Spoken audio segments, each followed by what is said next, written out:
Hello दोस्तों। कभी कभी जिंदगी की रफ्तार इतनी तेज होती है कि हम भूल जाते हैं कि हम कौन हैं, क्या चाहते हैं। यही कहानी है आरव की। आरव को लगता था कि वह अपने परिवार का गौरव है, सामाजिक रूप से सफल, पढ़ाई में अव्वल और बाहर से बिल्कुल परफेक्ट दिखने वाला लड़का। लेकिन अंदर ही अंदर वो खुद को खोता जा रहा था। कभी आपने ऐसा महसूस किया है, जब सब कुछ ठीक दिख रहा होता है लेकिन अंदर से आप टूटे हुए होते हो। उसके पिता हमेशा कहते थे, कमजोर मत बनो, रोते सिर्फ बेवकूफ हैं। उसकी मां प्यार करती थी लेकिन डर था कि अगर आरव ने कुछ गलत किया तो वह भी शायद उससे दूर हो जाए। कॉलेज के दूसरे साल में आरव की जिंदगी का सबसे गहरा झटका लगा। उसका पहला प्यार काव्या, जिससे उसे लगता था कि वह सब कुछ शेयर कर सकता है, एक दिन बस चुपचाप चली गई। कोई एक्सप्लेनेशन नहीं, कोई क्लोजर नहीं। आरव ने खुद को ही दोषी ठहराया। मेरे अंदर ही कोई कमी रही होगी, शायद मैं प्यार के लायक ही नहीं हूं। धीरे धीरे उसका आत्मविश्वास खत्म होने लगा। वो दूसरों को खुश रखने की कोशिश में खुद को मिटाता जा रहा था। इसी समय उसके हाथ में आई लुइस हे की किताब you can heal your life. शुरुआत में उसने सोचा, यह भी कोई किताब है, सोच बदलो जिंदगी बदल जाएगी। उसे यह सब बचकाना लगा। लेकिन फिर वो एक लाइन पर अटक गया, आप अपने सोच से ही अपनी हकीकत बनाते हैं। और दूसरी लाइन ने तो जैसे उसके सीने पर चोट मारी, हम अपने सबसे कठिन रिश्तों को हील करके ही खुद को मुक्त करते हैं। उसने पहली बार समझा कि शायद जो दर्द काव्या के जाने से हुआ, वो दरअसल बचपन से ही उसके भीतर छिपा डर था। प्यार खोने का डर, स्वीकार न किए जाने का डर।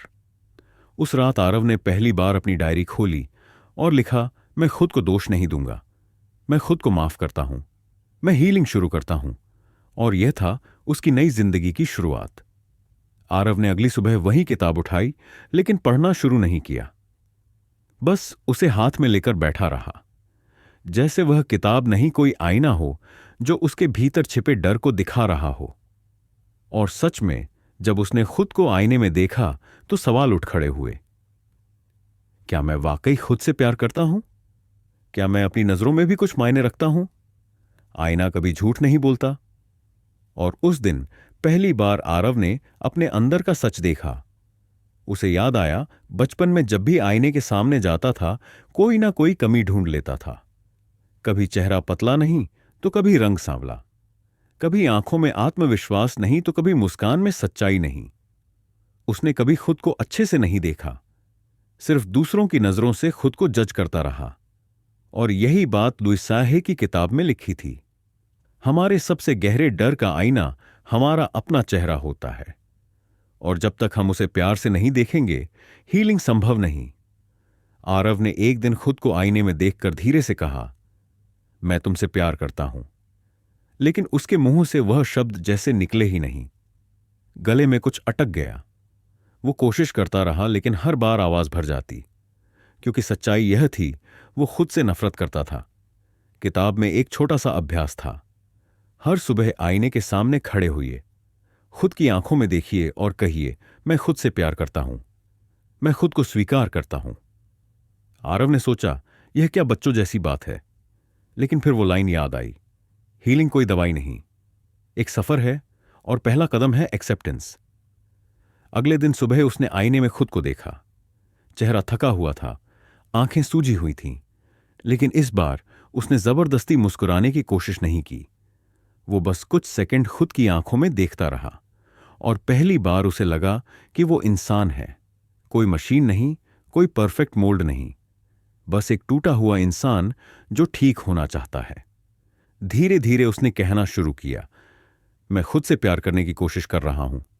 वो एकदम सही नहीं था, पर उसने शुरुआत कर दी थी। कई दिन तक यही प्रक्रिया दोहराता रहा।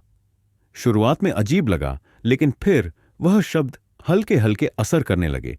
उसके दिमाग में जो आवाजें थी, तू कुछ नहीं कर सकता, तेरे अंदर कुछ खास नहीं है, धीरे धीरे वो आवाजें धीमी पड़ने लगी।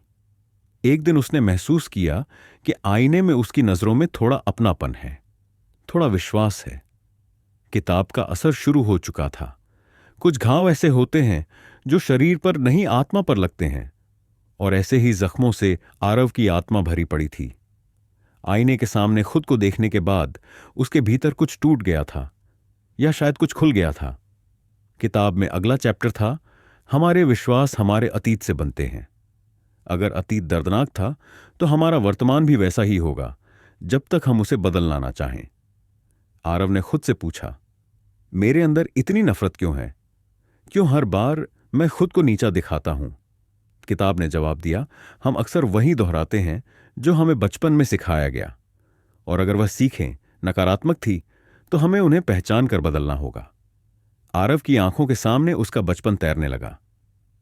एक दिन जब वो 8 साल का था, स्कूल से घर आया तो रिपोर्ट कार्ड में नंबर कम थे। डरते डरते उसने कार्ड पिता को दिखाया। जवाब में जो मिला वो था थप्पड़, ताने और वो एक लाइन जिसने उसकी आत्मा पर छाप छोड़ दी, तू कभी कुछ नहीं कर पाएगा। उसके बाद से जैसे वह कोशिशें करता ही नहीं। जो कुछ करता खुद को ही कहता, मेरे बस का नहीं है। ये एक लिमिटिंग बिलीफ सिस्टम्स है जो हमारी सोच की दीवारें बना देते हैं। बुक में एक और अभ्यास था, अपने पुराने विश्वासों की सूची बनाओ और फिर खुद से पूछो, क्या यह सच है? आरव ने एक नोटबुक निकाली और लिखना शुरू किया। मैं कुछ नहीं कर सकता, कोई मुझसे प्यार नहीं कर सकता, मुझे खुश रहने का हक नहीं है। फिर उसने एक एक कर सवाल किया, क्या यह सच है या सिर्फ किसी और की कही बात है जो मैंने सच मान ली? उसने इन वाक्यों के सामने नई बातें लिखी।